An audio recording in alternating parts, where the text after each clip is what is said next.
Hey, good evening, and welcome to the Uptown Parlay Podcast. Now, your host, Ace. Welcome to the Uptown Parlay Podcast. We got Ace, Ant, and allegedly Malik. Maybe Possibly. you might The show up. Rockets are currently giving the Warriors the business, but we are going to recap the NFL draft, and Golden everybody's State's coming takes back. on why. Huh? Oh, they are coming back. All right, Yeah. Golden State. They put my guy in, Trace Jackson Davis, Indiana. Ooh, Okay. nice stuff. And I only say that because they were playing him earlier in the year because I won my fantasy basketball league some of my friends from college, and he actually came through for me for a couple of weeks. He was averaging like double doubles when Draymond wasn't hurt. Was hurt. So Dylan Brooks he for the should be getting more miss. time. Yeah, they were up by 30. They were up by 30 in the second quarter. Moses Moody. All right, we're gonna talk about the NBA. We're gonna talk about the NFL draft, not the NBA draft, because uh, as I was saying, Joy Taylor made a good point to me, which is that they guessing.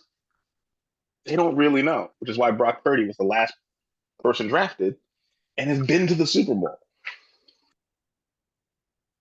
Not that So they, if they knew which quarterbacks were actually going to be good, Kirk Cousins would have gotten drafted higher. Anthony Richardson wouldn't have gone number fourth overall 2 years ago, and the Jets wouldn't have drafted Zach Wilson. And Trevor Lawrence would be better by now since he was Mr. Can't Miss prospect. the thing is that, in my opinion, the NFL is not really guessing. They just looking at the quarterbacks or whatever, or the players, and saying Mm-hmm. that with these measurables or with these things that they're doing, I can coach them to fit into my system to whatever spot is at. The defensive end, if they're quite like a offensive lineman, they might just look at them saying that, hey, he might just need to put on a little bit of weight, and that could be he could be a maul or whatever like that. Or the same thing for a defensive Yeah. tackle. If he's a little bit lighter or if he's a little bit heavier, he could be a nose tackle and stuff like that. Same thing with a quarterback. If they say, hey, we're running a zone system that that caters to a quarterback that's running. This guy has been running in college. He fits in this. It's not really guessing. It's just that they just take whatever skills that you have and try to force it into Mm-hmm. their system. And to me, I've been saying this for years on the side, is that they should never be doing it. I like how what my Jets are doing right now, which the Patriots actually did a long time ago with Bill Belichick, is that you take the team which you have and you create the what's the name A system that fits the players. right the system that fit the players, not the other way around. That's the reason why Zach Wilson failed, because what's the name McFleur, whatever, according to Green Bay Packers brother, he was the offensive coordinator when Robert Saleh first came over. He had his own special system that he especially that his version of for the 49ers system, or 49ers Kyle Shanahan system that he brought over. And he wanted to force Zach Wilson into that. And Zach Wilson, when he first came from college, he was doing all that hero ball crap.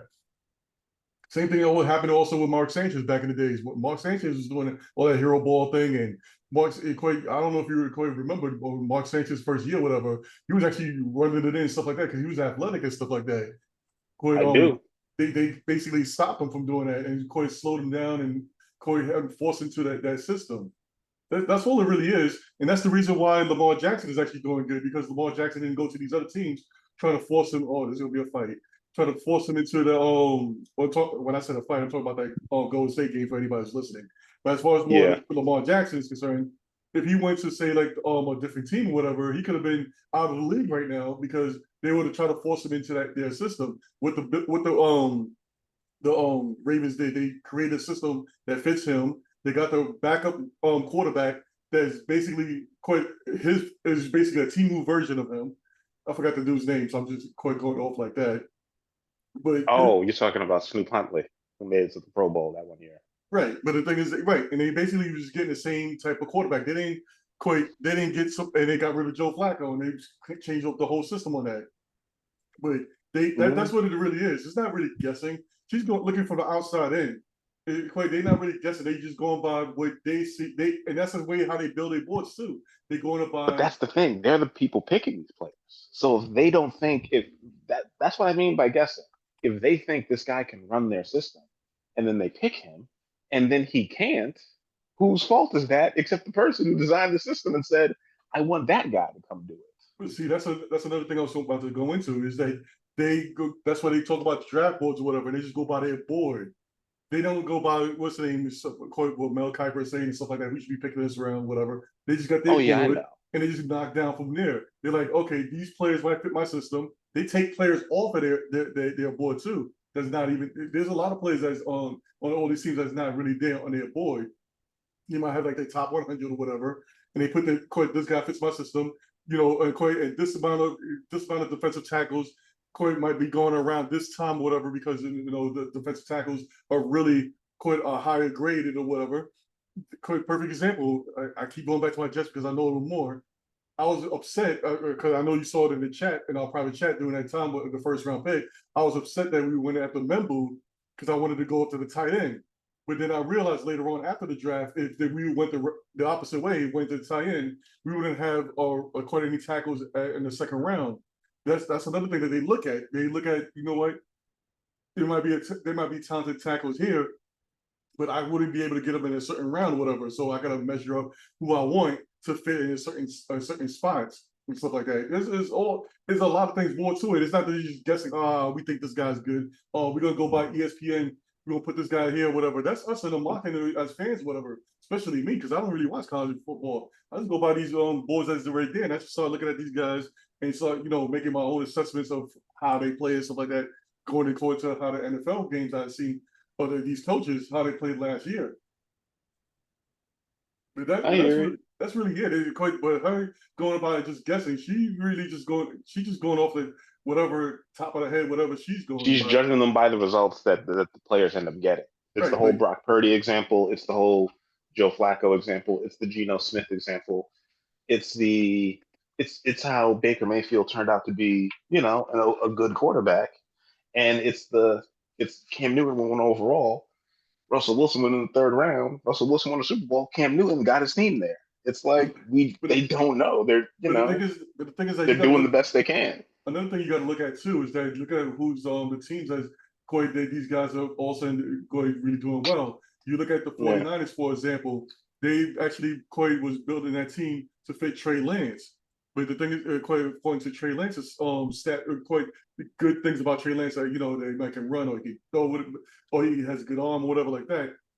But Trey Lance wasn't ready, so they adjusted their system to fit Brock Purdy. It's not the same exact system that Trey Lance is running. They changed it up to Brock Purdy. The same thing goes for what happened with Russell Wilson. They had it built for that dude that was used to be on Green Bay. Oh, Matt. Oh, I can't even Matt something. I can't remember his name right now. I was about to say Matt Stahl, but I know that's incorrect. I was going to say Matt Flynn or something like that. But Matt Flynn. That's right. Matt Flynn. Thank you. That's his thing. Okay. Anyway, yes, I'm on when he came on. I thought he was awesome. He was playing good with Green Bay and stuff like that. I thought he was going to see him for the next 10 years or stuff like that in the NFL. But he wanted filling in what's the name, to fit the system that Seattle was running. They looked at it as like, you know what, Russell Wilson fits a little bit better. He can run it when he needs to run it. He doesn't take that many chances. He actually uses his brains on that. He's not doing too many hero balls, whatever. He fits perfectly to what we were doing. They still doing that today. They went over and it started with Geno Smith. Geno Smith was basically doing the same exact thing. He runs it when he can. He what's the name? He runs, like I say, he runs it when he can, but he's not going to overdo it. He's not going to play hero ball and stuff like that. He's going to play within the system. That's all it really comes down to, is that these guys want to change it up because the system changes for them. It's not no rocket science around this. I think what you're saying is coaching has more of an effect than the actual player of the talent. A good coach is more important than the talent that's available in the draft. Yes, the coaching is definitely way more important. The talent is great. The reason why these first round quarterbacks go and stuff like that, talent is definitely important, but the talent part is basically just to get them over the hump. But it's the coaching, it's the system, it's the ability to adjust and stuff like that to fit that quarterback and the rest of these players too. It comes down to that. Some of these guys don't know how to adjust stuff. Like, perfect example, I keep going back to this guy. What's his name? The LaFleur dude. That used to be on the Jets. This dude couldn't adjust. And Robert Saleh couldn't adjust either.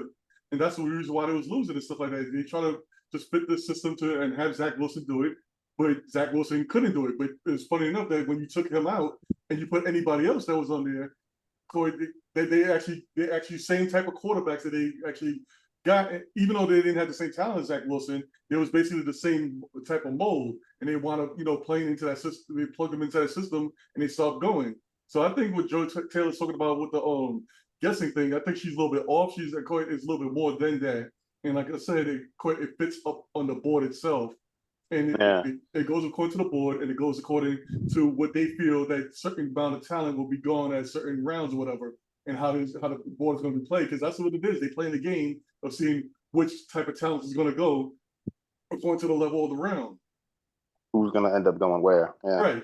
And as far as that's why you still seeing they got a runner of wide receivers. Oh, they got a running of tackles. You see that throughout all these other drafts. They always have that. One person start picking up wide receivers, and then all of a sudden the other wide receivers start going, and everybody's jumping in because they know they all evaluating almost the same thing as far as the NFL is concerned. There's only maybe 3 wide receivers or 4 wide receivers that's going to be the first round talent. We got these other guys in the late second going to the third round. We better get ours right now if we want to get it, because we can't flip it around later on because we don't want to be something else. That's fair. That's fair. All right. And you made it seem like you didn't have a lot to say about this. You just I told you I might have been tired or whatever, but I was supposed to make notations. You're awake now. Yeah, I'm drinking this coffee. This coffee is waking me up. It's really good. It has some oatmeal and milk and stuff like that. I don't know why I did that for, but it tastes good. It has a weird taste on it. But yeah, like I said, I was just going to go off the cup on it, but that's what I always see these drafts, and they basically go the same exact way all the time. But anybody saying that they're guessing, they're totally wrong. The real people who's really guessing, I believe, is the media.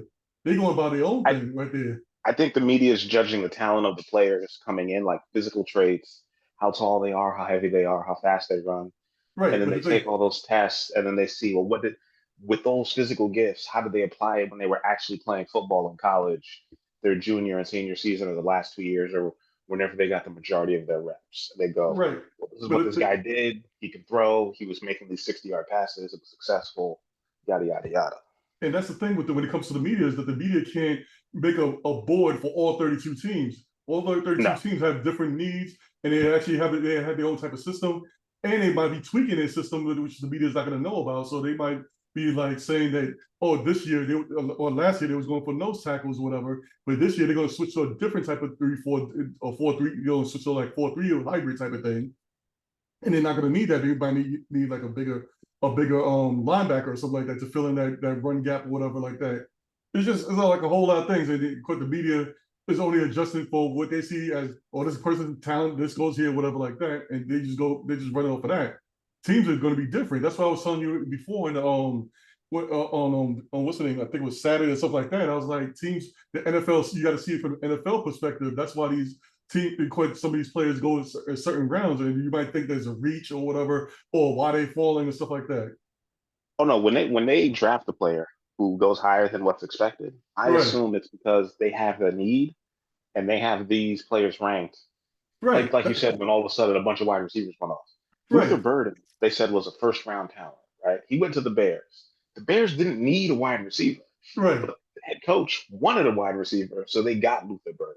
I'm happy because I saw him play in college, and he was very good. He was a large part of the reason why I believe Missouri had a very good offense last year. But the thing is that come in and play the slot for the Bears, and the Bears will have a good offense next year. And see, how we would just view that right there is the same way how the media view it. They're like, the Bears didn't need a wide receiver, but they're thinking like, no, we need this wide receiver to do X, Y, and Z plays or whatever, and we just need him to do a couple of snaps. So we need that type of person. He fits in perfect for this, and we can develop him later on to maybe fill a starting role later on down the road when we got to kick the can and kick somebody out because he's making too much in his contract. They think it's stuff like that, and that's how their board is running. Well, that's completely fair because they had an off season. Was it? They signed what's his name to the wide receiver from the Chargers who has spent his entire career there. Right. Can't remember his name right now, but he was in Chicago last season. We were like, all right, good veteran addition. Keenan Allen. Yeah, Keenan Allen wasn't the same Keenan Allen as he was before. And that's completely fair because he spent 9-10 years in the NFL. So he's a little bit slower than he used to be. And I think the offense they were running last year wasn't very effective for him. before I try to sound all smart and stuff like that, let me give credit where credit's due. I stole a little bit of that from Wayne Corbett as far as the receivers part is concerned. I saw that on a podcast that he had a couple of days ago. He was talking about one of the Jets wide receivers and like that they drafted. He was like basically don't really need it. They was like, how they're gonna use it, whatever. And he basically was talking about that, they just drafted him to do one couple of things, whatever, and they just need him to come in certain situations and stuff like that. But anyway, what round did they draft the guy in? I think like the fourth round or something like that. Fourth round. That's the thing with the fourth round draft pick. It's like it's kind of low risk, high reward. It's like, well, if he doesn't work out, it's a fourth round draft pick. Nobody's Right. gonna kill me. But the thing is that he made that maybe think about it. He was talking about that, yeah, they might have drafted him, whatever, but they're not drafting him to be a starter. They drafted him just to come in and maybe do like 4 or 5 plays per game or whatever. And this is all he's gonna do is either A, he's gonna be a distraction and run deep, or B, he's gonna actually run deep and get the ball. It might be just something like that. That's when he was talking, because he was talking about this dudes and his drops or whatever. It's like he might be just there for certain plays. He's not there to be the starter, the X or the Y. He's just there to be, the substitute in at certain times or whatever, in certain situations, and that's basically it. But but like I said, it comes back to what Joy was talking about. That they're just guessing. They're not guessing. They built it. They built their boards. They know what type of players they're looking for. He was talking specifically about quarterbacks, to her Right. point. And I think to quarterbacks, like I think I she's don't know, man, wrong. the randomness of the results that these teams are getting by drafting quarterbacks in the first round, it feels true. It feels like they're not sure either. Right. It They're feels just true, going best. it feels true, but it's not. It's just that they see these players and they feel that they should be fitting in their system. They go according to what their situation, what they can do, and they're like, all right, I feel that they can fit into my system because they're too damn lazy to build a system around the quarterback. Like going back to like I was saying earlier with the Ravens. If any other team drafted Lamar Jackson, they would have built the system around him. They would have tried to force him into that system, especially around that time because they wasn't really into the running quarterback back then. It was still with the pocket passing quarterback and stuff like that. The Ravens literally 100%. They went back. The Ravens literally went and got what's the name, the coach or Roman, whatever his name is, Colin Kaepernick's old coach, whatever, because they knew that he was good at with the running quarterbacks. They got him in there. They built the whole system around him, and they basically could have still kept Joe Flacco for a year or two, whatever. But they got what's the name, Lamar Jackson, and they changed the whole system mid-season just to fit him. Yeah, they did. And Greg Roman is the guy, and Greg Roman is a very good offensive coordinator. Right. And he got them to, he eventually got him to the AFC Championship game. They just haven't won it. And that's why, he also won a NFL MVP with him. So system, I mean, his type of offense worked. It worked for a while. That's one thing I hate Lack about of offensive weapons, they keep saying, but we will see. Oh, sorry to cut you off. It just popped in my head. I was just thinking that this is what I hate most about defensive head coaches, whatever. They just have offensive coordinators that don't know how to change their systems around. Unlike when you see these coaches, there's offensive coordinators who's head coaches. They know how to change their whole offense to fit the whole system, like Kyle Shanahan and all these and Andy Reid and stuff like that. I'm crossing my fingers that there's a little bit different here about my go around for my team. But that's the reason why they get quite these defensive coaches, in my opinion, get knocked for their situations because they always have their offensive coordinators forced into doing one thing. Basically, who was the last defensive coordinator to get a head coaching job? That was like, who was the last defensive coordinator to win a Super Bowl as a head coach? Who was the last defensive head coach to win? That's a good question. Was it Belichick? It might be. 2018. Everybody else has been an offensive guy. I think so. I gotta check that. That's a good question. Oh, Malik is here. Malik is here with us. He just been quiet this whole time. He's been here for a minute. He's just my bad. Back. I didn't even know. He's been holding back. Malik. Hey, your microphone working? You gonna join us? My mic's working fine. I've just been listening. I don't even know what the question was. I kind of stepped in when Anthony was doing his thing, so I didn't know what the question was. So I didn't want to jump in. Yeah, my question was, Joy Taylor said something, and she said, it seems like, at least with the quarterback position, these teams are guessing. She didn't call anybody in particular, but she said Brock Purdy was drafted last in the draft. So either everybody is terrible at evaluating quarterbacks, or he hit his talent from everyone because nobody saw it except the 49ers, who drafted him in the 7th round with the last pick. So either Kyle Shanahan is a genius or you guys don't know how to evaluate quarterbacks correctly. The Giants have missed on a couple of different players. They keep drafting in the first round with quarterbacks. Nobody took Lamar Jackson to the final round. They drafted Anthony Richardson the 4th overall, and that hasn't worked out well. So with respect to drafting quarterbacks, most teams are guessing. You pointed out Johnny Manziel and a few other examples, and how Trevor Lawrence hasn't exactly turned out well. And Anthony was defending that, saying, well, the teams know better. It's just that they have a system and the player isn't able to actually run the system that they want him to run. So that was what we were talking about. It was more of a topic than a real just straight up question. Oh, and Belichick was the last head coach on defensive side. I just looked it up. Just want to get that out of the way. Yeah. Thank you. I appreciate that. What do you think, Malik? I was right. Oh, before you go, sorry. If y'all listen to me and bet on Sanders on the over, y'all made some money. I said that too. I said Sanders on the over. Yeah, we made some money. So I hope y'all were paying attention to this. The over on his draft selection? Yeah. Yeah, he was just going to get over. It was over 14 and a half. He was going to get drafted over 14 and a half first round. And I was like, oh, hell yeah. Yeah, I think I had him going 9 to the Saints at one point. And then as more information started to come out, it was pretty clear that he wasn't going there or anywhere for that matter in the first round. To that question or to that topic, I think that the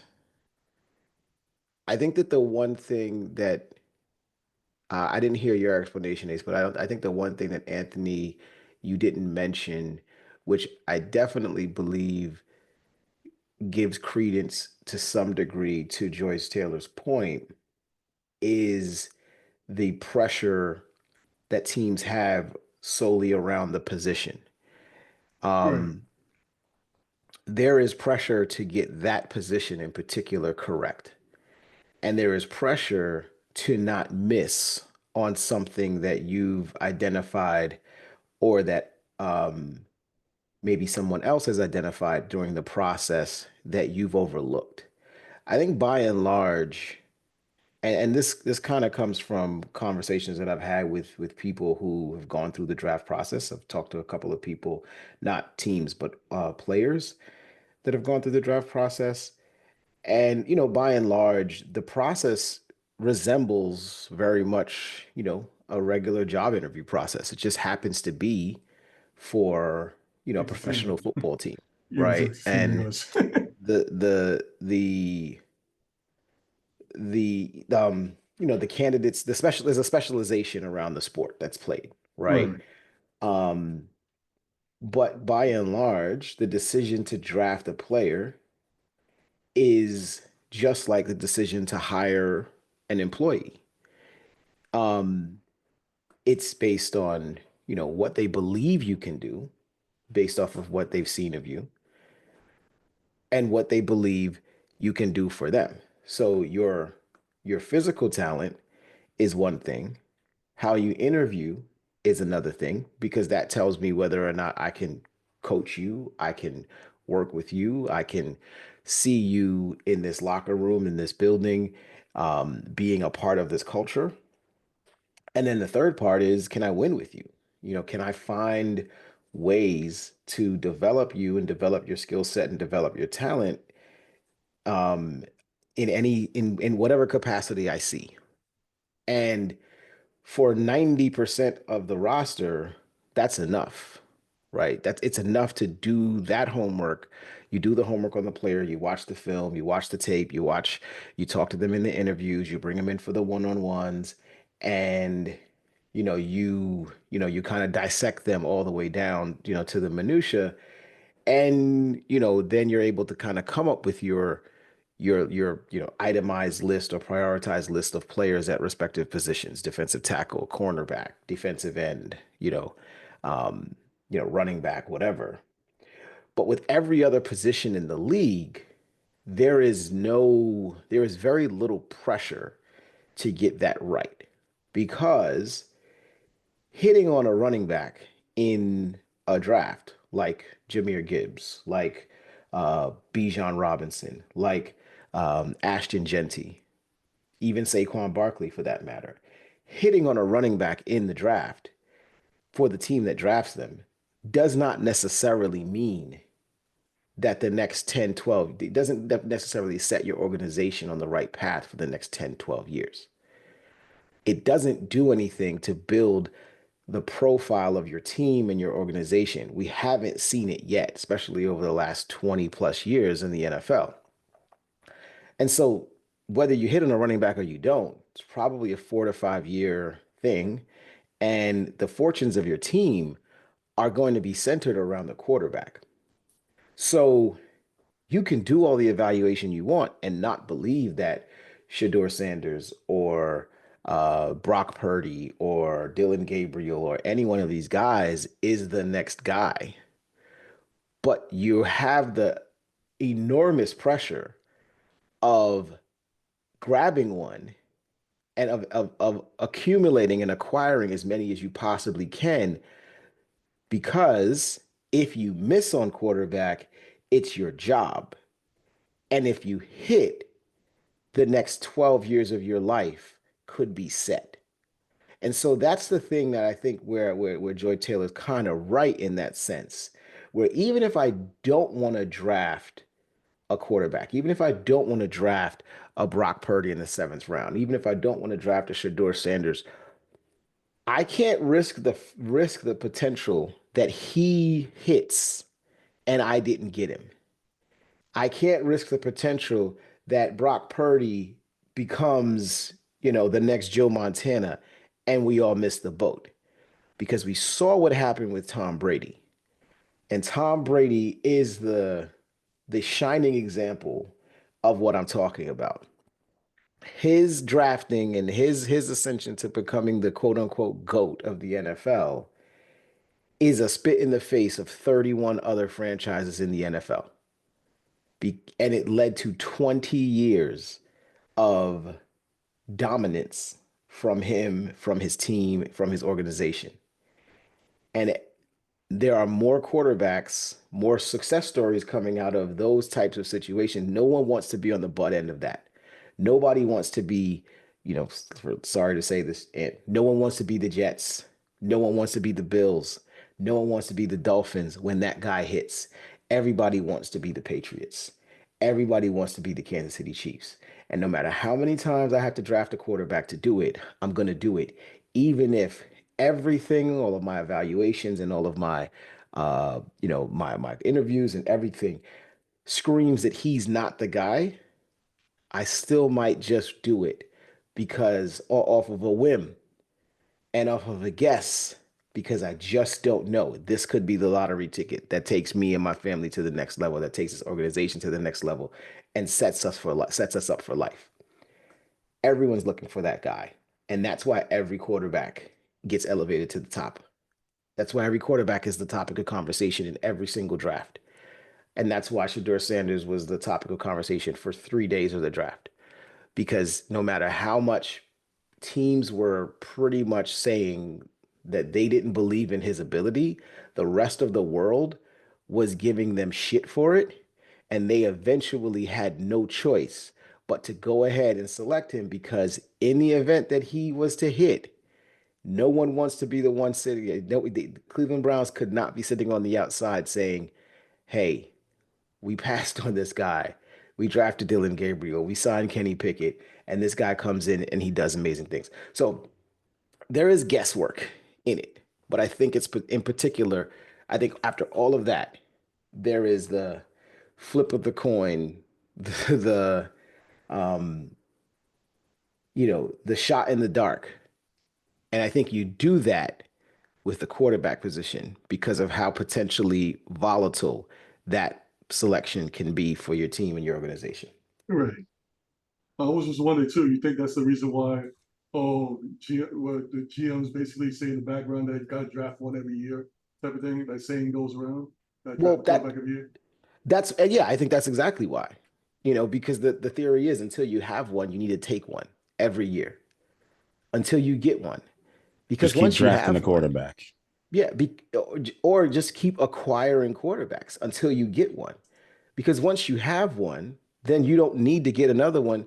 Like I said, once and you can say what you want about like, the guys that I'm going to name, but like once the Giants drafted Eli Manning in 2004, they didn't draft another quarterback to be their starter for like 15 years. And that's That's the true. reality. You know, once that happens, you're set. Once you're set at that position, it's not a thing you have to think about. Even when you're set at running back, even if in today's day and age, you can That's draft, true. So you can draft the best receiver in the world.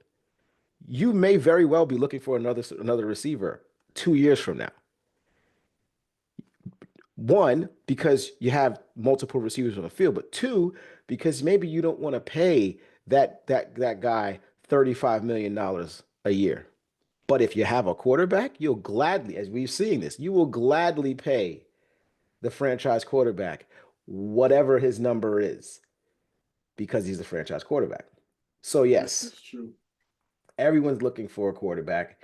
Everyone wants a quarterback. Everyone needs a quarterback, and that's why every single year there's always one available and there's always a team looking for it.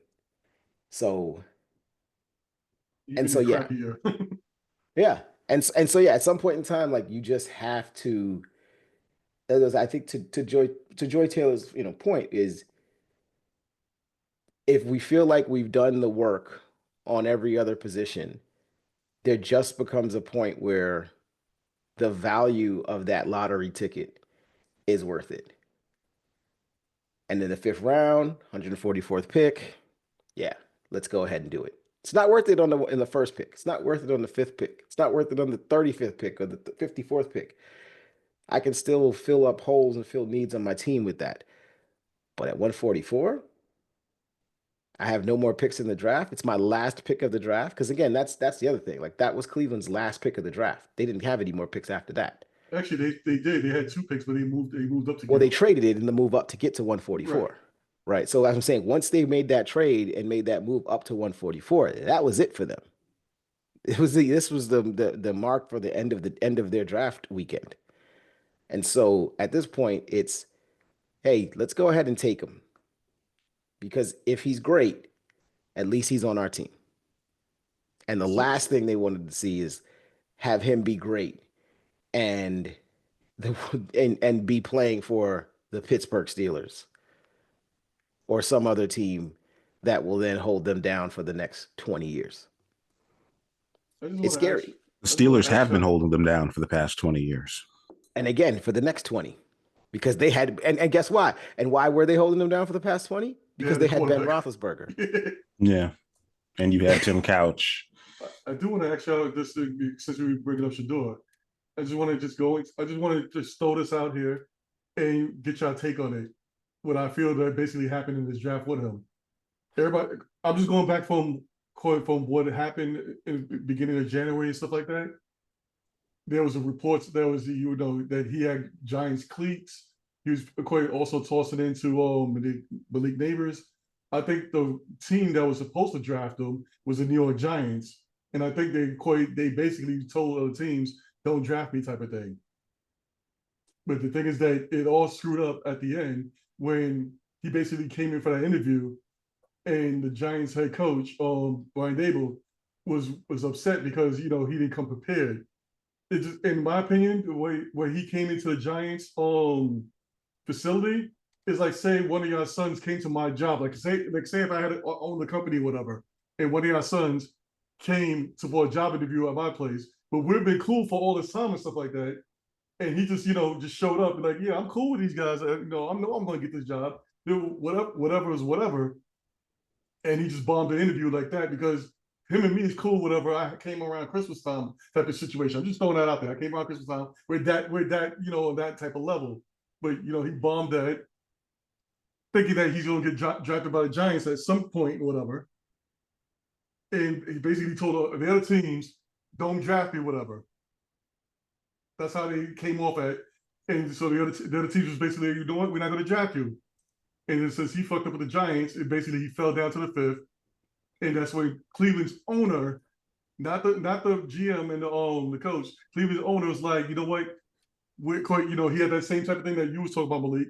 That we don't want to pass up on him and he be the next generation type of thing. I'm coming in. We're coming in. We're getting this dude. I just want to know y'all take on that. Do y'all believe that, or do you think it was what say Stephen A. said or whatever, or somebody else said, or something that y'all might have an opinion on?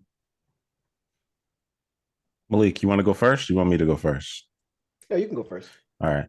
I think it's more football reasons. I think he did assume the Giants were going to take him. And when they didn't, everybody assumed everybody else was going to. I never thought he was going to be a first round pick unless the Steelers were really high on him, which they never publicly came out and said. The only thing I heard was that Mike Tomlin likes him.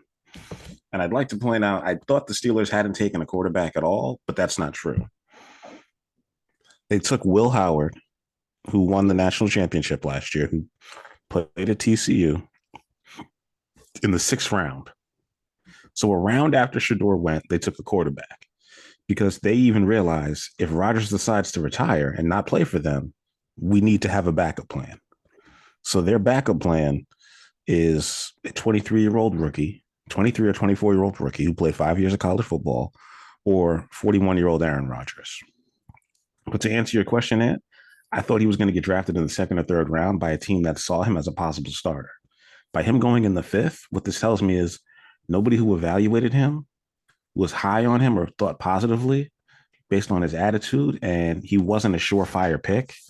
Like, he doesn't have any super athletic traits that jump off the screen like Josh Allen or Cam Newton or Anthony Richardson.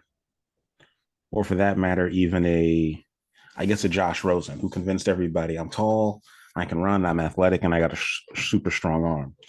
Everybody keeps saying everything he does good. So what everybody's low-key saying is he's an above average athlete or a good athlete for a professional football player. And he makes good decisions, but he holds onto the ball too long and trusts his ability more than anything. But his ability isn't overwhelming. So why would we draft this guy in the 1st round? When he slipped past day 2, that shocked me. So I think his attitude cost him going in day 2, which is where I thought he was going to go. And the 5th round was like, to Malik's point, like, but if he's actually good enough and he's super accurate, then this works. Because accuracy is the one thing you can't teach, and timing. And if he can do all that, then we're screwed. And this guy's going to come and burn us for the next 15 years. And we're never going to hear the end of it because his dad's going to be talking about it. Everybody online is going to be talking about it. And we're the morons who drift Dylan Gabriel or Will Howard or Kyle McCord because we didn't tag him or because we took Jalen Milroe. So the Saints better hope whoever it is works out, because if this don't go well, it's really not going to go well for them. So that's what I think happened. They didn't believe in his talent as a starting quarterback. And they might be right, but it kind of doesn't even matter at this point because teams draft guys all the time, low or high. Like, I went way back to look this up, but I just wanted to see when Joe Montana got drafted. He was a 3rd round pick. Brady was a 6th round pick. They talk about them as the 2 best quarterbacks ever. Mahomes is the best quarterback right now, they say. He got taken 10th. The Chicago Bears let Lamar Jackson pass by them. So did 31 other teams. Josh Allen went high because they saw a big guy with a good arm who could throw. So they took a chance that it's worked. They have not yet to win a Super Bowl, but he's made Buffalo Bills the most competitive they've been since they had Jim Kelly. So it just happens like that. And I'd also like to point out, the Dolphins got Dan Marino in the middle towards the end of the 1st round in 1984. So, sometimes teams believe in you, sometimes they don't, but it just goes like that.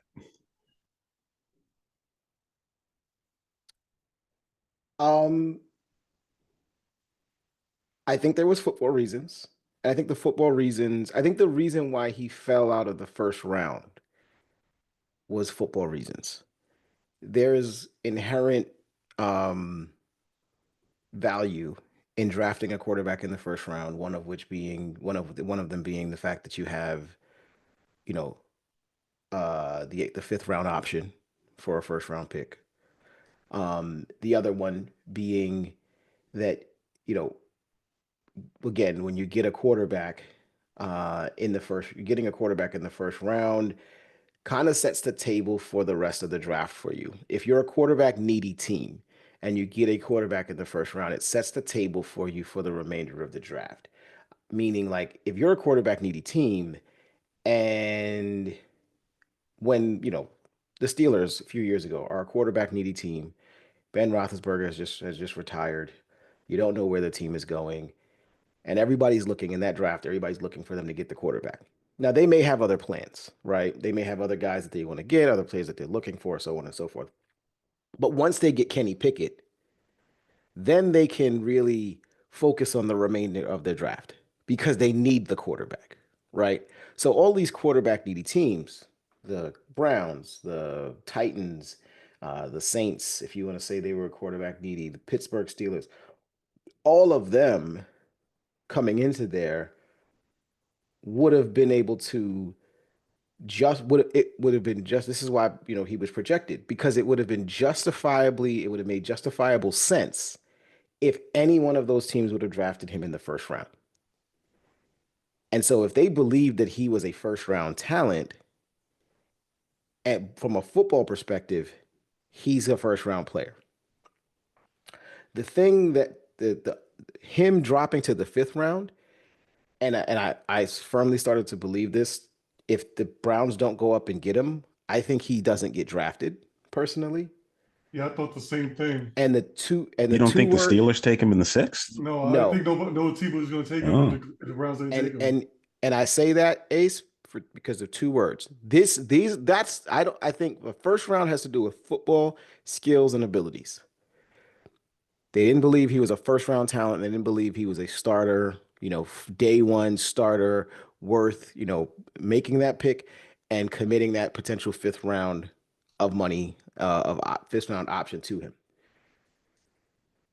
Everything beyond that, two words, silver spoon. What he did, and I wish Levon was on the show, right now, so I could give him his flowers on this. We both were right. Levon was very right when he said that the questions about Shedeur Sanders warranted him putting in the work. And I never disagreed with him from that perspective. I believed that every quarterback and every person should want to go to work and put the work in and take advantage of every opportunity presented to them to do that.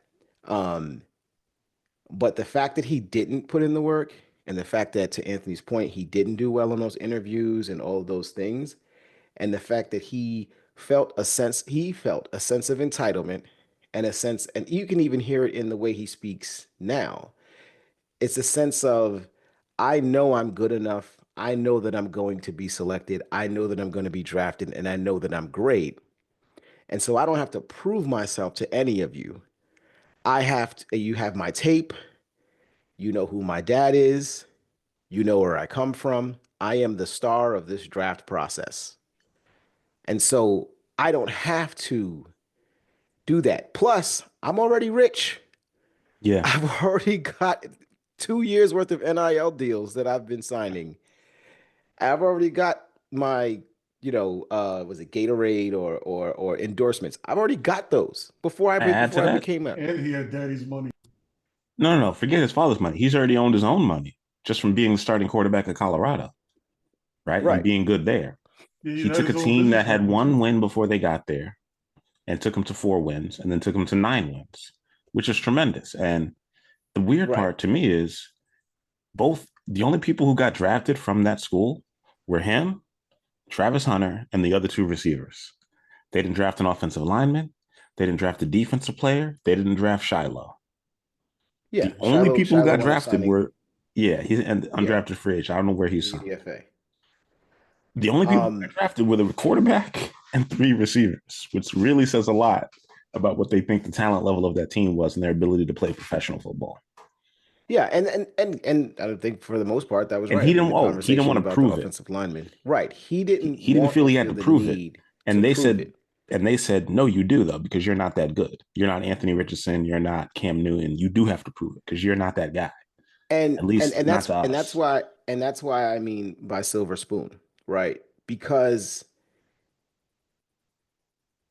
owners aside, every single person in an NFL organization, from the players on the field, players in the locker room, to the coaches in the, on their respective teams, to, the freaking equipment people, the trainers, everybody has worked their ass off to get to the prop to the place that they are. And so what they respect is, regardless of the resume, regardless of the what you come in here with, what they respect is that when you come across those lines, you're going to work as hard as we work. They respect where they are. And here you come as Shador Sanders with a solid resume, some game film that looks pretty cool, and an already great profile in terms of being a celebrity, a potential celebrity name. But here you come expecting that you're just going to be, vaulted to the forefront without having to put in the work that all of us have had to put in for 20, 30 years of our lives to get to this point where we are. If you're Brian Dable and you see this kid come into this and not, put his all into, this process, on one hand, you're like, well, I'm not going to draft him. On the other hand, it's totally disrespectful. How dare he come in here and think that he just has to show up, and by him just being here, we are lucky to be in his presence. No, no, no, no, no, no, no. It's not like haughtiness or anything like that. You're dealing with people who have sweat and toiled and spent hours and days and time away from their families and all these things to be in the positions that they're in, to be the head coaches and the GMs of all of these teams and all these franchises. The very least you can do is show the same work ethic that they show when they come into, when they have to get to the point where you say you want to be. You say you want to show what you can do. Now he's been humbled to some degree. Now we'll see what he does when he gets in Cleveland, when he crosses over, and we'll see what type of professional that he winds up being. Was that all, pomp and circumstance? Was that all him being built up by by his father and the media and everybody to believe that it was a foregone conclusion that he didn't have to go through the process and he could just, BS his way to a number one overall pick? Yeah. Or is that really who he is? Because if that's really who he is, I'm betting he's not going to make it more than 3 years in the NFL. I would bet that, if there's a bet on that. Wait, you would bet that he doesn't make it to a second contract? If he's not putting in, if he is the type of professional that he was as a prospect, Mm-hmm. he is not going to last to his second contract in the NFL. Wait, how do you know how he was? What do you mean as a prospect? Like, Meaning you don't see him as having worked hard at Colorado? Meaning he worked hard at Colorado because he played for his dad, right? His Oh, I get what dad you're saying. forced him, but once the process was in his hands, see, Yeah. once he's out of Colorado and he's in this NFL process, Yeah. he's now like I said, you're now one of 250 people, 257 guys vying to be selected. You're no longer Shador Sanders, Deion Sanders' son. So all of that stuff, because there's plenty of players who are sons of former professional athletes. There's plenty of players who they are got sons drafted of this Hall of year. Famers. Marvin Harrison Jr. was the son of Marvin Harrison, a Hall of Fame receiver. Mm-hmm. And he ran at the combine. He ran at his pro day. Or he worked out of the combine. He didn't run at the combine. He ran at his pro day. Do you He think that did. actually mattered though? Do you think that like if Just he showing him up running he ran matters. at the combine but not at the pro day? Shador threw at the No, pro day, right? yeah. He And they ran at still the didn't draft right. him. No, no, no. What I'm saying is, Anthony, you get what I'm saying. Right. He showed up. He went through the process, This and is a he job went interview, through it just like you with said earlier, Ace. This is a job right. interview. Yeah. He went through it with respect and with respect for the process and for the people that were evaluating him in the process. It's what I'm saying. The minute you got away from your dad, if you worked for your dad at your dad's company, right? And then you left your dad, you're the top earner at your dad's company. Mm-hmm. You're the best employee at your dad's company. You make tons of money at your dad's company. And then as soon as you get out into the actual world where you're no longer under your dad's umbrella, you're acting like we should be kissing the ground you walk on because of where you came from. And what we're saying is you've got to work just as hard as all the other 250 people that are trying to get drafted. And you Mm. refusing to do that is telling us that you don't care, that it doesn't matter to you. And so that's why I'm saying if this version of Shador Sanders is the version of Shador is the version that walks into Cleveland, he's not Yeah. going to be the starter. He's not even going to be a third string. He's going to be out of the Really? league. Well, see, Malik was talking about that. He got to, he might not make it to his third year in his contract. He got to Mm. fight. He's basically fighting for his life right now. You might not look at it this way, but I was listening to a lot of these podcasts. They actually had former professionals. Like I said earlier, I was talking listening to one with Wayne Quebec. You get drafted in the 5th round, basically you're basically a camp body. They don't expect 5th, 6th rounds or whatever to actually make the team. Quite fourth, you barely quite make the team, whatever. It's basically from quite the superstar from the 1st round where they expect you to be to the 3rd round where they expect you to maybe be a starter or filling certain shoes. 5th round, they just looking at you. You maybe make the team. And as far as for quarterbacks is concerned, I forgot who I was looking at before. I think it was I forgot that dude's name. The white dude that used to be on the Lions. Oh shoot! But anyway, he was basically saying that Orlovsky. yeah, Lasky. He was basically saying that as far as for Shador is concerned, he might not even get that many reps. Like, they're quite he's got to be lucky enough that Joe Flacco don't even bother taking any reps in camp because they're gonna be like first team whatever. And since it's not gonna be Joe Flacco, it's gonna be Kenny Pickett maybe. They might be still doing their battles whatever, so they might be going back and forth between them. So they're gonna get majority of the reps. Then you're gonna have quite second team and third team whatever. Then you basically gonna have what's the name, the other dude that got drafted ahead of him in the Gabriel. 3rd round. Remember, Yeah. 3rd round. So they value him to be on the team. He got picked on the 3rd round, so they value. He's not getting cut. This dude's not getting cut. No, and nothing. He got in the draft 3rd round. He's more valuable. He's more valuable. They'll stash him away. So he'll get more reps. If anything, through that one day, Shador might just get maybe 3 reps, and 2 of them might be just handoffs. And he got to prove himself to move up the charts. They're not going to give it to him. So his opportunity to even get on the field will be limited just because he was drafted in the 5th round. Right, and he's gonna have to bust his ass when it comes to those actual preseason games. I think what is down to 2 now. 3. It's still 3. They haven't changed to 18 games yet. It's still 3.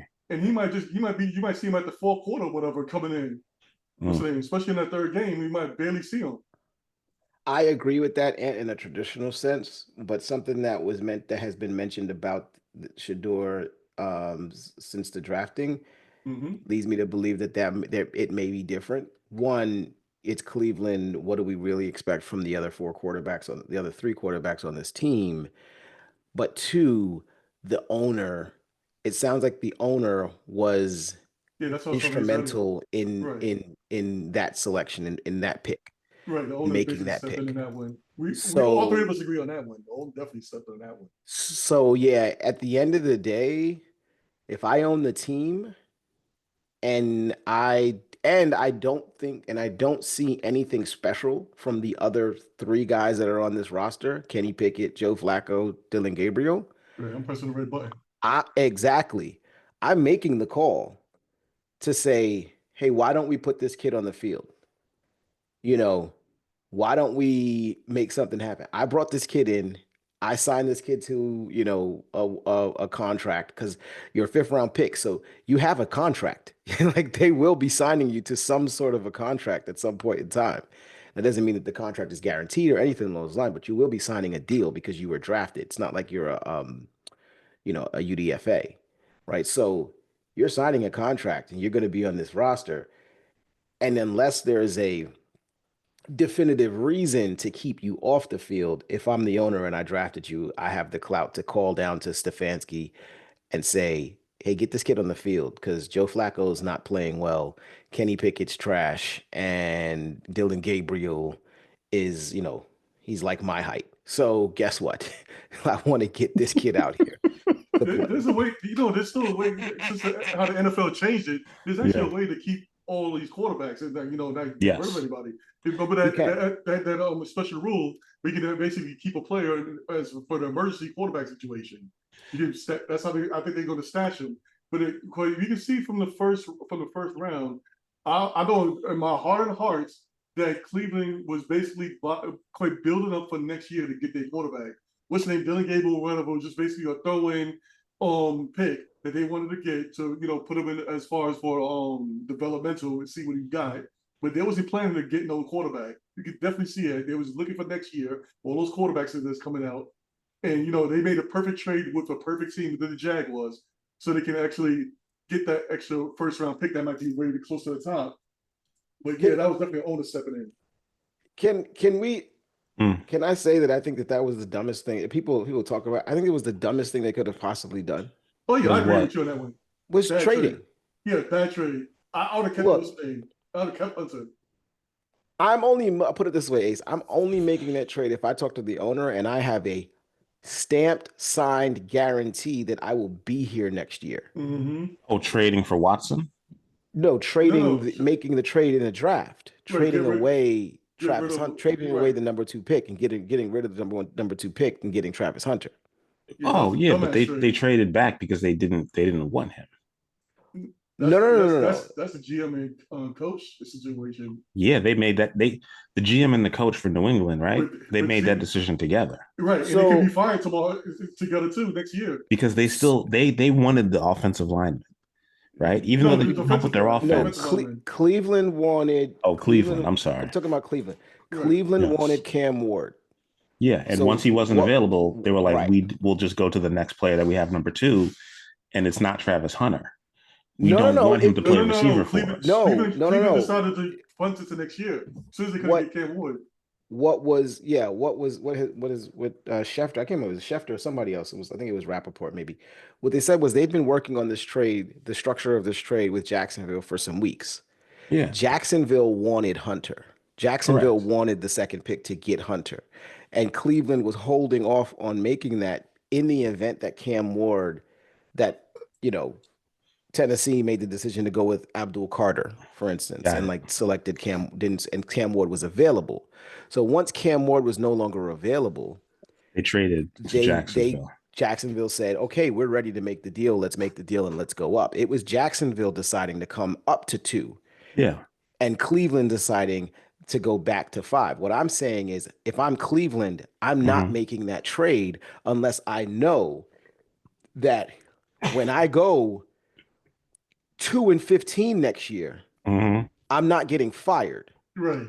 Same here. Oh no. If you're the head coach or the GM, well, if you're the head coach, if you're Stefanski, there's no guarantee that you're not going to get fired.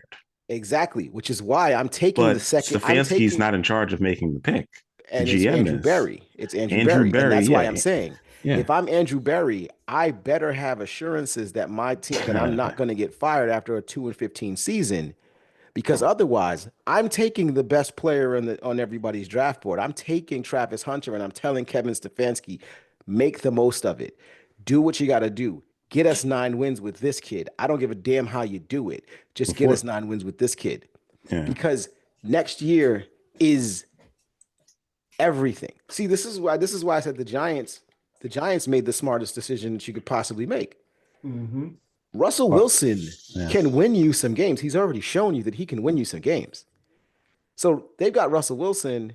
They've got Jameis Winston.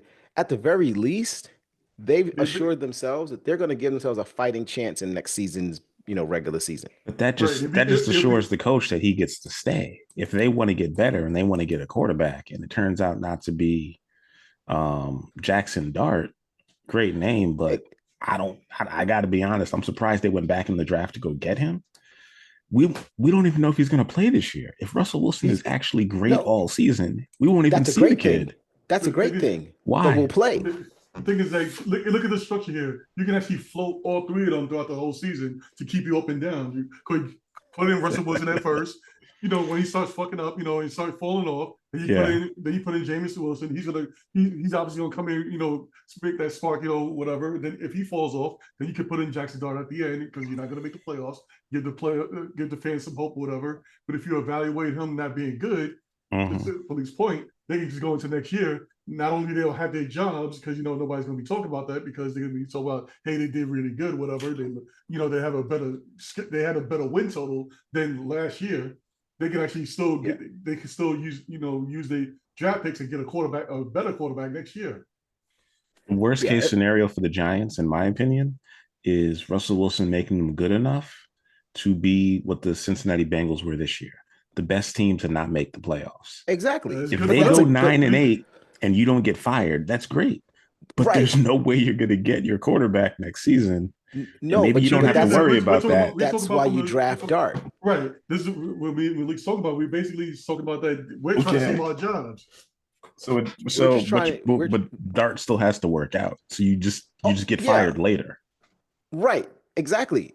Everything is about saving your ass to the next year. This is what I'm saying. Especially if you're a GM. It's live, die, repeat. If I'm the Cleveland Browns GM, if I'm the Cleveland Browns GM, having a quarterback room of Kenny Pickett and Joe Flacco screams we don't care.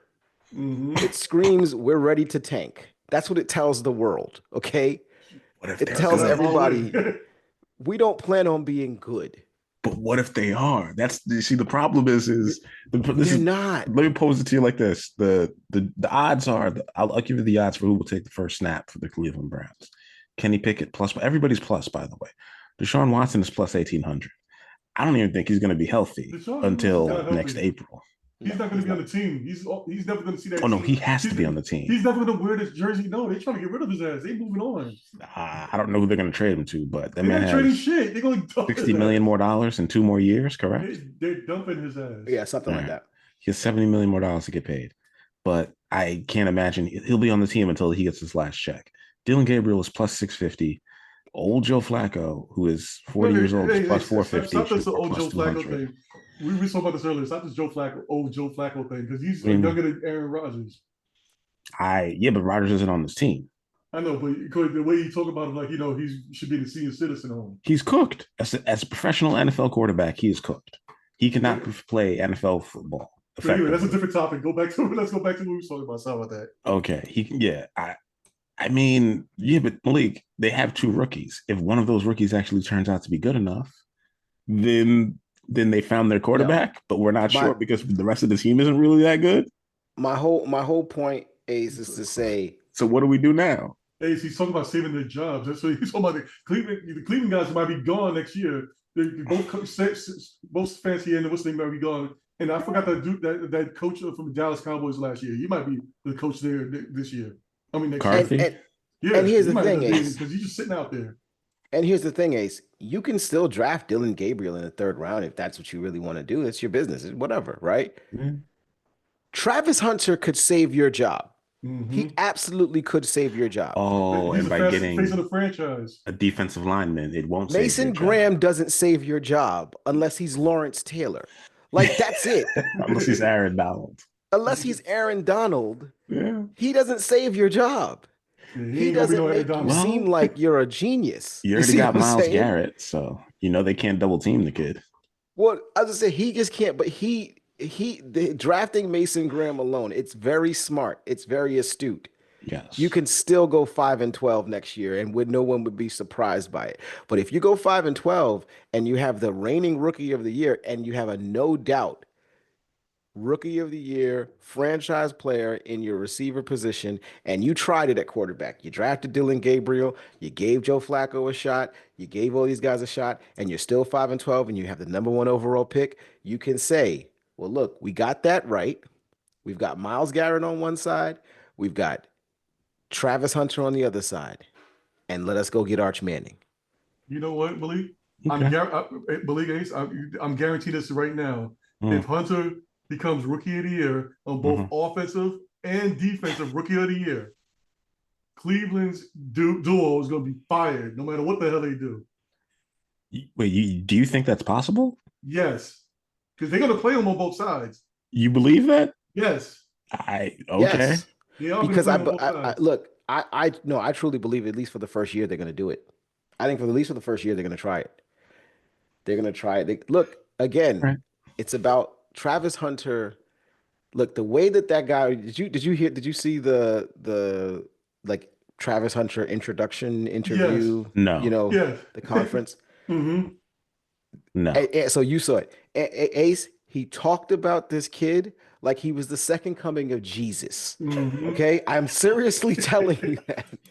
They are going to let Travis and the cool thing about it is Travis Hunter is not a prima donna. He's Yeah, he's the not, nicest dude in the he world. You can see seems to it. be, yeah, he seems to be grounded and he just Yeah. wants to play ball. I don't know if that But helps you be a great athlete. I'm gonna no, no, be no. honest. I don't think it No, makes a he just loves difference. ball. But I'm just saying he seems to be he doesn't seem to be he's gonna put in the work. And hmm Yeah, so what he's I'm gonna talk saying trash on is the field and show out, and he's just that guy. He cares about the football part of football. But yeah, but what I'm saying, yeah, so what I'm saying is I believe Jacksonville is going to allow him to do all of those things because they Hmm. don't think he's going to get a big head about it. They know what he wants to do. And for Jacksonville, this is about, again, Travis Hunter, he puts fans in seats. He's going to put fans in the seats. Trevor Okay. Lawrence is putting it might be putting some fans in seats, but people are showing up to see what the hell Travis Hunter is going to do on Sundays. Yep. Just like they showed up to see what the hell Travis Hunter was going to do on Saturdays Okay. for Boulder when all those games were on ESPN and they were playing dog shit teams. But people were still watching this kid play because he's incredible at what he does. And so the one thing you don't want to do if you're the Jacksonville Jaguars Yeah. is, kind of and is hold that back. So he's going to get to do it at least for the first year. And to Anthony's point, if he even if he's even close Hmm. This dude's a guard. to getting that recognition, defensive rookie of the year and offensive rookie of the year, if he's close by week 12, we may never see that man come off the field for the last 5 games of the season. hmm He'll play special teams. They'll put his ass everywhere. He'll be returning punts. They'll put him everywhere. You know what's the He best will thing about do this it. whole thing, though? Cleveland could have had both Travis Hunter and they could have had Shador Sanders.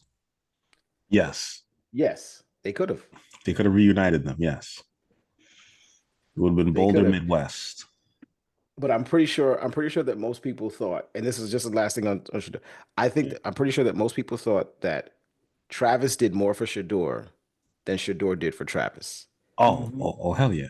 And that's another thing where it's like, well, you ain't gonna have a Travis Hunter on your team if you come play over here.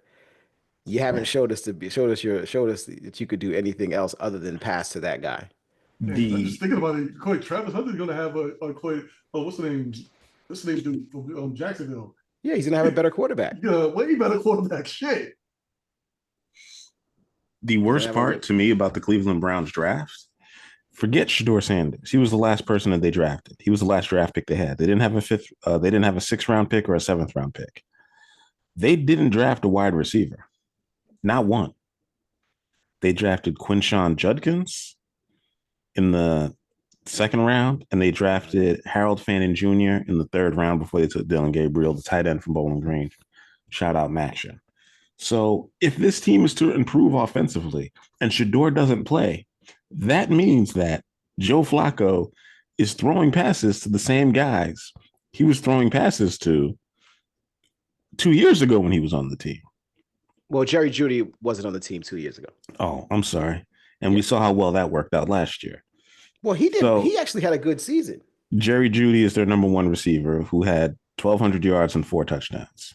So that is a good season. Yeah, the touchdowns were bad, but yeah, 1,200 yards. They have Jamari Thrash, Deontay Johnson, Cedric Tillman, and Michael Woods Jr. David Njoku, who has an injury, and they drafted a really good tight end, in my opinion, and a running back to replace Nick Chubb. And they still have Jerome Ford on the roster. So I guess their plan is we're going to run the ball better, and we have another tight end for the future. Maybe they'll run some dual tight end sets. But whoever it is, the quarterback is, there is no star wide receiver to throw to outside of Jerry Judy. So if you're playing them, you just know who you have to double team. And that's kind of it. Unless Quishon Judkins is the second coming to Nick Chubb. So no matter who the quarterback is, I don't expect, let's play this. Next year, I'll be taking the under on their games. consistently. I don't expect a lot of offense coming from the Browns if we're projecting, point spreads here. Neither do they. Their win, their win total is going to be like 5.5 at best, or maybe 4.5. So, regardless of what Shador does, I don't see it getting much better from here. That's just me. We're going to switch to the NBA now and talk about the Celtics closing out Orlando, who either they need to break up this team or what, but 2 years in a row, 2 playoff series, getting rocked in the first round, not being competitive. Looks like they're moving backwards. The Lakers are currently losing to Minnesota at home on TNT. The Knicks are going to game 6 with Detroit, which we can get into because I know we all watched that game. Karl Anthony Towns has been the best player on this team all year. And Detroit is just beating the brakes off of this man to try to win this series. And the refs ain't calling nothing. And everybody keeps saying how they love it, but I got to be honest, I don't love it. I don't love the fact that everybody's just getting away with all this elbowing and hitting and shoving. And he was bleeding last night and he didn't get a foul call. And I was like, this is insane. Yeah, they rolled it back to 1993. I'm genuinely kind of shocked by that. And it looks like the Clippers are going to be going home unless they pull off a miracle tonight at 10 p.m., which I don't see happening. No, they played last night. I'm sorry, the Clippers are playing tomorrow on TNT. They play tomorrow. The Lakers are playing tonight. Yeah. They're down by a little, but they're only down by 7, but they are at home. So I'm kind of shocked by that because I figured the role players would be playing better. And it looks like the Lakers might be going home in 5. And everybody was talking all that trash about Luka after they got traded. Shannon Sharp said it. Lakers in 5. Eliminated in 5. He didn't say which side, but yeah, Lakers in 5. Oh, man. The Knicks series, what do y'all think? Do you think the Knicks are going to close it out? Because I keep saying I said Knicks in 5 later on, but I did say Knicks in 6 originally. And I think I may be correct because Detroit can't win a home playoff game. They have yet to do it this series. So we will see. But the last time Detroit, well, so you go first, Malik, because I don't really have nothing to say. Oh, okay. I've been saying this for a while. The Knicks are. This is probably the most frustrating version of the Knicks that I can recall in the past, probably the past few years. This is the most talented Knicks team that I think we can recall in the last, maybe since 2013. Since the Carmelo Anthony team that won 54 games and went to the second round, lost to Indiana in the second round of the playoffs. This team goes as far as they want to go, and there's no reason that this series should not be over. It should have ended in 4 games. Detroit is not better than this Knicks team. It's just plain and simple. It's not better. They're not better. The NBA is allowing this physical play because, frankly speaking, it's the only way Detroit knows how to play.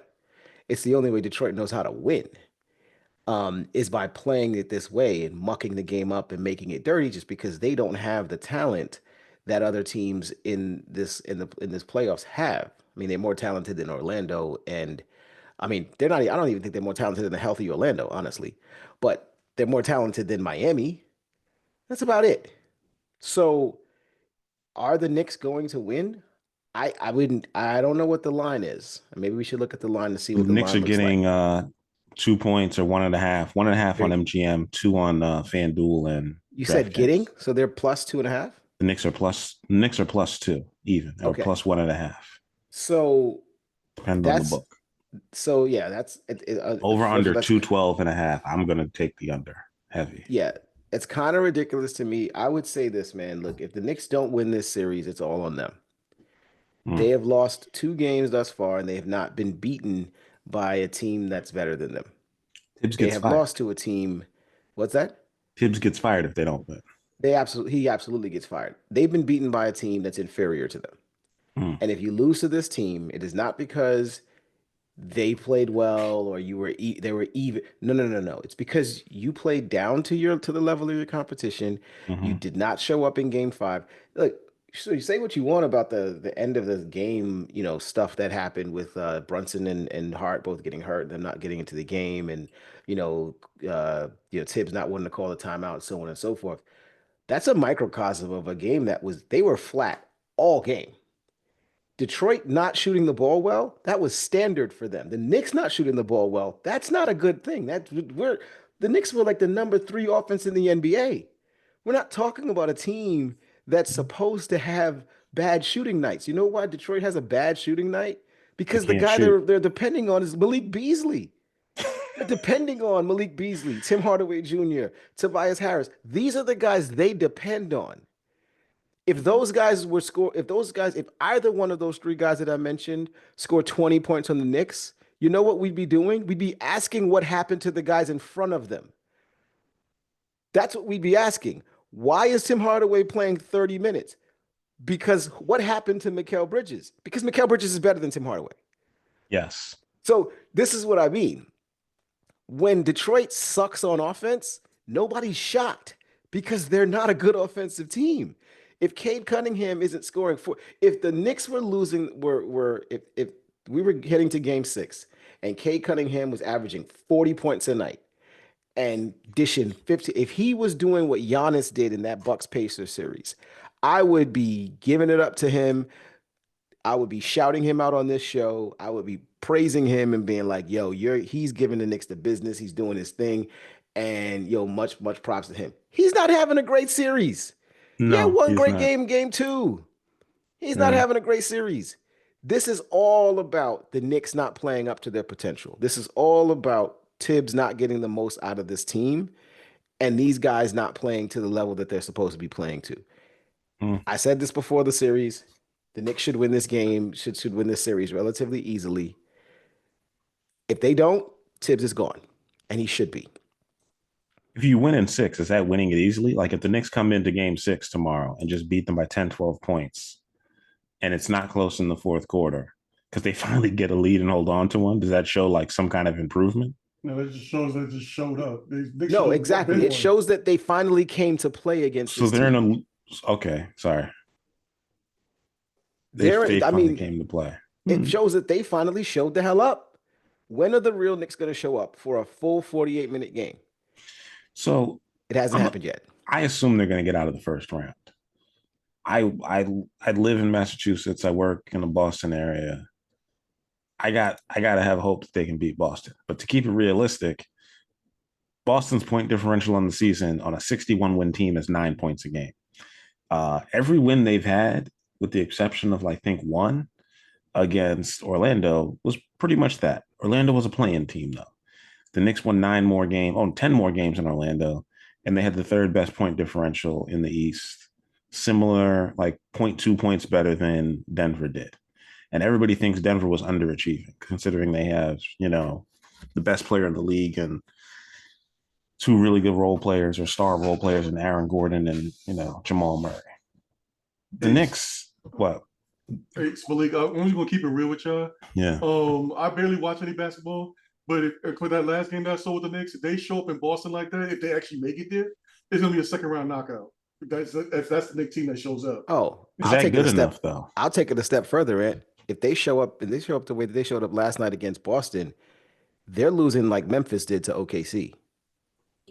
They're losing like that. They're losing by 30 easily. Oh, that's 50, I think you mean. Like that last Miami game. Yeah. They just beat the life out of them. They are smoking these guys. See, 1, 2, 3 Cancun. That's and Ace, this is what I said. What's enough for the Knicks this season, in my opinion, is you get to the second round, you get over all of your bullshit that's happened in this first round, because a lot of bullshit has happened in this first round. You ain't shooting the ball right. Defense is not playing well. You should be smoking this team. We should be out of this first round. You're the last damn team left with, everybody else is fucking moved on. Pacers won, beat the Bucks, Cavs and Celtics made short work of their opponents. You're the last one standing. Okay. The only thing that will look good for the Knicks is to win this series, get to the second round, and play a tight. If the games that they're playing right now against Detroit, If we get the same 6-game series in the Boston series, that's gonna tell me that the Knicks came to fucking play, Mm. right? Close games, decided at the wire, controversial calls, people trying to figure out whether or not the Knicks were robbed and all that. Like that would make me say, okay, let's make a couple of quick adjustments and run it back. You know, if they don't do that, if they go into the second round and they look like these Lakers have looked against Minnesota, or they look like how the OKC Thunder looked in their first round matchup, they look completely overmatched. Yeah, that's not good enough. We need to make a decision.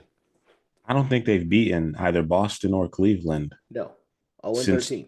since they haven't beaten either of those teams, right? Yeah. They're like 0 and 13. They're Boston, Cleveland, OKC, I'm Lakers. not even I'm not concerned with OKC or the Lakers. The Lakers aren't making it to the conference finals, let alone I don't even know if they get out of this series. Like they're down 3-1 and they're losing to Minnesota at home right in front of me. So if you took the Lakers, sorry for you. Sorry for LA. It ain't going well for y'all. The Clippers are losing and the Lakers are losing. So whoever you cheer for, go watch the Dodgers this baseball season about to be for y'all. Well, like I said, I barely watch any basketball, but if the Knicks lose like this, they definitely going to be moving on from Tibbs. And one thing I heard, at least I heard, about this is that this has been going on for years with the Tibbs thing. It seems like he has not adjusted, period, as far as his coaching style is concerned, and is basically showing up right now. Hmm. That's just my opinion from what I'm seeing from a far away view. Wow, Cleveland, Indiana don't even play until Sunday. Oh, but the Knicks, if they win, they don't play until next Monday. Okay. Just think if they would have won that last game of the before. Yeah, they'd have 5 days off. Yes. But if they win tomorrow, they still have 4 days off. So they lose one day. That's my thing. Like they lose one day. And I'll put it like this: somebody on Boston or somebody on New York is going to get hurt in that series. Porzingis is always one step away from being hurt. Jaylen Brown is getting needles in his knee. He's already hurt. His knee is tore up. So I don't see Boston repeating. The way Cleveland just beat the life out of Miami that last game was like, listen, let's go handle some business and get out of here. Get back home. They didn't enjoy the vacation. They didn't go to the beach. They didn't do none of that. So I agree with you, Ace, that the Yeah. Knicks only lose one day if they win tomorrow. They only lose Yeah. one day before they have to go. The reality of the situation is because they have to play one more game, that's one more game, one more opportunity for OG Anunoby to get hurt, for Jalen Brunson to get hurt, for Mitchell Robinson to tweak an ankle, for Oh all God. these guys could use that extra day off to get Yeah. hurt, Or even some dumb stuff like when you especially get against a team frustrated like and Detroit. get suspended. It could be multiple No. games. You know what? The one thing I have learned from these playoffs is no matter what's going on the court, these refs and security for both teams are not going to allow them to fight. They can have their hands on their neck. They can be ready to throw punches. They're not going to let them fight. It's not going to happen. Someone's going to have to do something real crazy and out of character from what they normally do to legitimately throw a punch on the court. It's not going to happen. For the superstitious people out there, I'll say Jake's not going to win. I will say this: if you are a Miami fan or if you're a Sacramento fan, you're probably happy that your team. If you're a Miami fan, you're upset that your team won the play-in to even get there. Miami fans would have been happier had Atlanta been there because then at least they'd have a chance to get Cooper Flag. And Sacramento and Dallas still have that opportunity. And I genuinely hope he doesn't end up in Utah. I hope Utah ends up with the second overall pick. I genuinely do. And then they have to trade the team with the first overall pick, all of their draft picks, just so they can get Cooper Flag. Like all of them. As far as for your betting odds, what you guys for the next games, couple of games coming up? What y'all picking? I'm taking the Knicks tomorrow +2. I'm taking OKC to win the series against Denver or the Clippers. I don't think it makes a difference who they play. I think Denver closes out that series tomorrow in LA. James Harden can't be counted on in closeout series games. And I think Golden State's going to close that out, and it's going to be Golden State versus Minnesota. And I think the Knicks are going to be playing Boston, and the Knicks are going to be like +450 to win that series, and I'm going to put some money on it just in case. Because even though Boston has home court, I see the Knicks figuring out a way, defensively or offensively, because Boston's not at 100%. Drew Holiday is legitimately, he rested the last 4 or 5 days. So his knee is like, their guards are a problem. And Mikal Bridges is healthy. Brunson is not, but I don't know, he'll go get a new ankle or something. He'll figure it out. He'll go get some blood plasma enrichment or whatever he's got to do. He's going to be on that court. Boston is a team that I knew that I believe Boston is the team that I wish that the Knicks were, in the sense of they didn't need to play everybody in order to beat an inferior Magic team. If it was important, if it was a closeout, I believe that Drew Holiday would have been out there playing. He wasn't out there playing because they didn't need him to play, because they could beat Orlando without him, and they did. I I believe the Knicks will win. I would take the Knicks any if they're getting points. Like the series, basically every game has been decided within 5 points. If they're getting points in any game, you take them. You take the team that's getting points, just because I would gather that the team that's been getting points over the past, over this series is probably the one that's coming out on top on against the spread. Um, OKC versus anybody, I'm sorry, LA or Denver. Yeah, I agree. I'm taking OKC. Although I do want to see Denver go up against them. I want to see Joker going up against those bigs in OKC. I want to see Westbrook playing against his old team in the playoffs, which hasn't happened yet for Bench him. game. And I heard the craziest stat today, about the Clippers and James Harden, that I think he's played in roughly 109 playoff games. And in his 109 playoff Wow. games in his career, Mm-hmm. in his 109 playoff games in his career, he has of 55 games of his career where he has made more than 10 field goals. Okay? So made more than 10 shots from the So that's field. half of them. In half the Right. playoff games he's played, roughly, he's made 10 field goals, 10 He's plus made field 10 goals. or more field goals. Okay. In 54 games, he's made less than 5. Wow. So the the Wow. so talk about a roller coaster the level That of volatility there for a question. guy who you absolutely need to score a lot of points. It's That's not like, including that's including before he was starting with OKC though, right? yeah, that's his entire playoff career. Okay. Okay. Yeah. So, but just the fact that that level of variance for a player who you absolutely need to depend on, like you need your stars to be stars in the playoffs. That it's a requirement. He can have a bet. You can be a star player. Like Steph Curry can be the star player that he is and have a 3-point game in the regular season against Houston, and that's perfectly fine. But he can't score 3 points in a playoff game. It can't happen, or you won't win. This is why James Harden's teams have not won, because he's shrunk in so many instances on so many occasions that seeing him have a 30-point game is just as possible as seeing him have a 12-point game. And you can't have that if that's your star. You can have that if it's, you know, Michael Conley. You can have that if it's, you know, you know, Deuce McBride. Like that's fine. Like that's not a guy but you can't win if the best player on your team is just as capable of scoring 35 as he is of scoring 7.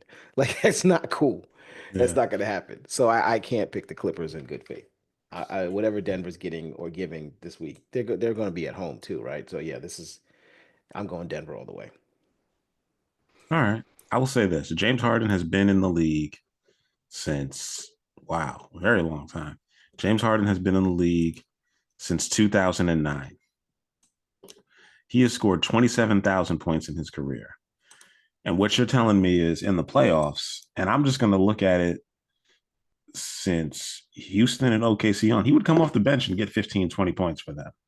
So maybe he was Hmm. only getting like 10, 11 shots total. He only took 9 shots in last night's game. So if he takes less than 15 shots, That means Zubac is cooking and Kawhi is cooking, and Bogdanovich is taking his shots because that means they must be double teaming him, and he's not getting shots up. But if he doesn't get more than 10, 12 shots, and the rest of the team just isn't on fire, I don't see them winning. And I don't see them. I mean, it's going back to Denver anyway for game 7. So Denver at home in that altitude and Kawhi having to make sure he don't get hurt in another game. He's been healthy, and healthy Kawhi didn't help him win yesterday. And that miracle putback might have just been the straw that broke the camel's back. So I'm taking Denver's getting points tomorrow. Denver, I believe, is plus 6.5. So I'm taking Denver and I'm taking New York because those are the teams that are up 3-1. And usually the team that's up 3-1, even when they're going away, they win game 6, like 86% of the time. So that 2-game parlay, you can pretty much lock in. Lakers are still down 8 or 9. No, Lakers are still down 8 points. And Minnesota's not at home, and they were getting 5.5, and I took them pre-game. I tweeted that out at the uptownparlay.com, at Uptown Parlay on Twitter, on Threads, and wherever else you could find us. So go ahead and listen to that. But Ant, I know you're not watching basketball, but you're missing some good early games on TNT. And the Detroit New York series it's taking me back. It's feeling like old school basketball. And I'll say this: after seeing Milwaukee, I don't know where Giannis goes or if he stays, but I don't have much faith in Indiana doing anything to Cleveland. I'm going to enjoy watching that. I want to see how Halliburton tries to chirp Cleveland and how that goes. Because Mobley is the best defensive player in the league, and Giannis looked like he was out there by himself every game. And Cleveland's just got guys on top of guys to just throw at them and score buckets. So I'm taking Cleveland, and I think it's going to be Cleveland and New York in the Eastern Conference Finals. So that's just hope, blind hope or whatever, but I'm just counting on something to break their way. Tatum was cooking, so we will see. We will see. Do y'all have any other picks y'all want to put out there? Not me. No, I think we're good. All right. We're going to end this one. We're going to give y'all some shout outs. Just to update y'all on the futures. Cleveland's future to win the championship is now plus 25,000. So shout out to Shador getting drafted and Gabriel getting drafted. The Lions are plus 1,000 to win the Super Bowl. Where are they in the top 5? That is, yeah, they have the 5th best odds at plus 1,000 from DraftKings, plus 950, 900 from everybody else. Okay. And Buffalo is 4 at plus 700. And the Niners are plus 2,000. So maybe they know something I don't know. I'd put money on the Niners and the Cincinnati Bengals right now, just as a value bet at plus 2,000 each or plus 1,800 at most sports books. That's good money right there. And if you're a Bears fan and you think this year's our year, just like I do, plus 3,500, 35 to 1 on your dollar. And what are your shout outs? Well, first I'd like to say instead of investing in the Bears, it's better investing in U.S. bonds instead of investing your money on Bears winning anything. But as far as for anything, first I'd just like to say F you Woody, go sell the team. But anyway, great shout outs to Christoph Porzingis. Sorry you couldn't make it this time. We had you ready on a Zoom, but I pressed the X by mistake and X you out. Don't worry, buddy. I'll get you in next week. But my main shout out basically is going to be to Jordan Travis. Kind of messed up what happened to him. Basically, according to New York Jets backup quarterback, but he was also former Florida State quarterback that basically had an ankle injury in his final season, and he basically was trying to come back from that. He suffered many setbacks and stuff like that, and according to his doctors, basically told him the best thing to do is just retire. It's not going to work out, whatever. So he just basically retired today on it. Unfortunately, he never took a snap in the NFL from the preseason or even in camp or anything like that. He got selected in the 5th round, but in 2003. Like I said, unfortunately, that he did not get to live his NFL dream. Hopefully, he can get something quite. I wish him the best of luck in any of his other adventures and stuff like that. But it's really messed up to see something like that. But anyway, shout outs to him. And that's my basically shout out for the week. Everything else I decided to can or just because of that news came in a couple of hours ago for me. All right. I'm gonna make this one quick because we've been on here for a minute. Uh, Shout out to Giannis Antetokounmpo for being the nicest superstar on a team since David Robinson, because I think a lot of other players and a lot of other people would have slapped Tyrese Halliburton's daddy in the face yesterday, because that's what I was thinking and that's what I wanted him to do. But I think he realized he was on television and international television, and he was like, I don't know who this random fan is in my face, but security need to come get this guy, because Pat Connaughton looked back and heard what he was saying to Giannis and was like, oh, and got in front of Giannis just to make sure he didn't do nothing to him. I think he handled it well, and I think Tyrese Halliburton even handled it well. And this may have just put a target on his son's back for the rest of the playoffs. And I don't think that really matters because everybody's motivated to win anyway. But if anybody needed any more extra motivation, well, now they have the bulletin board material. I hope Giannis. I don't know. I don't want him. I don't know if I want him to leave the Bucks or if I want him to stay. But I hope he just makes a decision on what he's going to do and they build a better team around him. And to be completely honest, as a Knicks fan, there's almost everybody on the team I would trade to be able to get him. As much as I've enjoyed Karl Anthony Towns playing for this team, and I thought that was a great move, and I was really happy about it. Aside from LeVon, I wish he was here to talk about need to build through the draft, build through the draft. If we got to trade OG, if we got to trade Mitch, if we got to trade every draft pick we have left, and Malik Bridges and Bridges to Milwaukee to get him.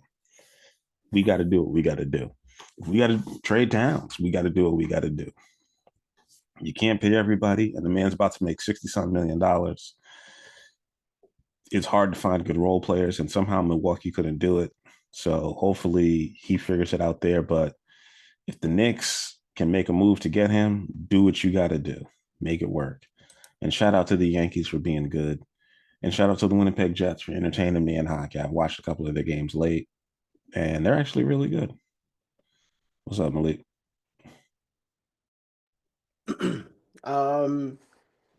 Shout out to Aaron Judge, on his way to another MVP caliber season. I know it doesn't mean much because we want to win in the postseason, but you know, batting 427, 10 home runs, 32 RBIs, slugging percentage of 761.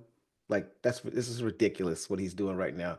OPS of 1.2. Like seriously, a good OPS is like 800. Okay, he's like it's point 0.8. His OPS is 1 point. It's ridiculous. He is absolutely destroying the ball right now. He's playing lights out. The Yankees are still middling a little bit. They're still in first place, but they're middling to some degree. Lost 2 out of 3 from the O's this week, which shouldn't have happened because the O's have not been very good this season. But they're still figuring things out from with their rotation. So we'll see where everything lands. But shout out to him for holding it down, and for the offense in general for holding it down. They've been the best thing about the team thus far, while the pitching staff figures it out. Um, you already shouted out Giannis. I'm gonna shout out Tyrese Halliburton, not necessarily for the dad thing, even though I did think he absolutely owned the dad thing, but for the tweet after he made the shot, which was overrate that. I think is what it was called when he made the final shot, and he had a picture of him shooting the final shot and said overrate that. I want to shout him out because yeah, that he was listed as the most overrated player in the NBA by his peers, and yeah, to everybody who voted him anonymously, by the way, who voted him as the most overrated player. He just wanted to give a quick shout out to all of them, and give them the middle finger really quick and show them, show himself sending one of the best players in the league home, and he's moving on in the playoffs. So hey, you know what? To the victor goes the spoils. You get the opportunity to do it. Shout him out for doing that. Um, shout out to Malice in the Palace. That was 2005, 2004 is a very, very long time ago. Shout out. So here's a shout out. The real shout outs to Reggie Miller and All the Smoke podcast. I just saw the episode with him, with Reggie Miller, the All the Smoke guys, Steven Jackson and Matt Barnes, and Vernon Maxwell. Very good episode. Highly recommend you guys go and watch that. It was very, very interesting. Um, and the interview started with Reggie Miller, with Steven Jackson actually apologizing to Reggie Miller for his role in the Malice at the Palace. Um, it was a very, honestly speaking, man, guys, it was a heartfelt, touching moment because Steven Jackson, obviously knew what Reggie Miller was and what he meant to the organization, to the Indiana Pacers, and he wanted so bad because that team had gone, as far as they had went the previous year and lost to Detroit in the Eastern Conference Finals, and believed that they could have beaten the Lakers in the finals if they had gotten past the Pistons that year. They all felt like that year, the 2004-2005 season, was their season to get over the hump and to make it happen. And when the Malice at the Palace happens, Steven Jackson gets a 30-game suspension. Ron Artest gets kicked out for the season. Guys just could, and it was back on Reggie Miller's shoulders, he was hurt at the time it happened. It was back on his shoulders to carry the team, and they all felt, and Steven Jackson in particular felt horrible about it. But I say all that to say that actually got me to go back and watch the Netflix documentary of Malice at the Palace, which I had seen before, and I went and watched it again. Um, and we talk a lot about the Knicks Piston series and it being 90s basketball. That series was in 2004. Okay. Yeah, Game 6 of that series, they finished the last game of that series. The final score in that game. that wasn't the playoffs, was it? That was a regular season game. No, no, no. The Balance of the Palace was a regular season game. The Yeah. final score of the game 6 of the 2004 Eastern Conference Finals between the Pacers and the Pistons. Okay. The final score of that game was 69-65. That was the final score of an Eastern Wow. Conference NBA Eastern Conference Finals game in 2004. Not a lot of threes taken, huh? I think yes. Not a lot of Detroit threes. Detroit took 9. They took 9. They And like attempted 9 threes in the entire game. Malik, to your point, the league didn't change until the 2010s. The perfect level of physicalness for me, in my opinion, is the 2006 2007 finals. The Which finals that the Miami was Heat won, and then the finals that the Spurs swept Cleveland. Like mhm. people say it was a terrible series, but like it was a very physical game. Like that's the perfect level of physicalness in the playoffs. Is mid 2000s basketball. That is my personal Yeah. favorite because they were scoring around 110 points a game, but now they just cracked the code with we just got to be like Steph Curry and take as many threes as possible. But sorry, Yeah. No, no, 69 to no. 65. 69-65, right? I actually look at God the damn. the scores of all of the games, every single game in that series. No, none of those games in that series went over 100 points. Not one game. They all scored the most none of them, as a matter of fact, nobody scored 90 in that series in all 6 games. Okay? The highest anybody scored in all 6 games was 88 points. In game 4, 88-83. That was a Indiana victory. I mean, so when all of you young cats that talk about how the NBA was, how old school NBA was, a lot of y'all were born when this happened, okay? A lot of y'all were born in the 2004 when this was going on. So you're in that era too. To Ace's point, basketball didn't start to get live until the 2010s. Y'all are all old enough to remember. Y'all were all here when basketball was still gritty, grimy, and all, and nobody was scoring any points. That shit was going on in 2004. I wasn't in high school. I wasn't a kid. So stop. So you're going to keep coming at us talk about we the old heads and the old generation. No, no, no, no, no. Y'all were born when that shit was going down. When Chauncey Billups and them dudes was playing the games in the 70s, and everybody was talking about how great their defense was. Y'all saw it too, so stop it. Okay, stop it. It ain't been that damn long since the league became 150-point games. And then last but not least, shout out to um, shout out to us, shout out to everybody here that's still been here. It's been a very interesting season so far. We're not in the NFL season and we've kept it going. Like we've kept it going. We've kept the shows going. The YouTube is cracking. We're getting more follows there. So shout out to us for keeping it going. And let's just keep it up for the next one. Onward and upwards. Please like and subscribe. Find us on YouTube. Find us on Twitter. Find us on Instagram. I gotta post more and better on there, but we will be making pics. And Ant and I will be posting on the blog. And on that note, we out. Wow, we didn't talk about Shannon Sharp. Whoops. Peace. That is not for our show. Peace.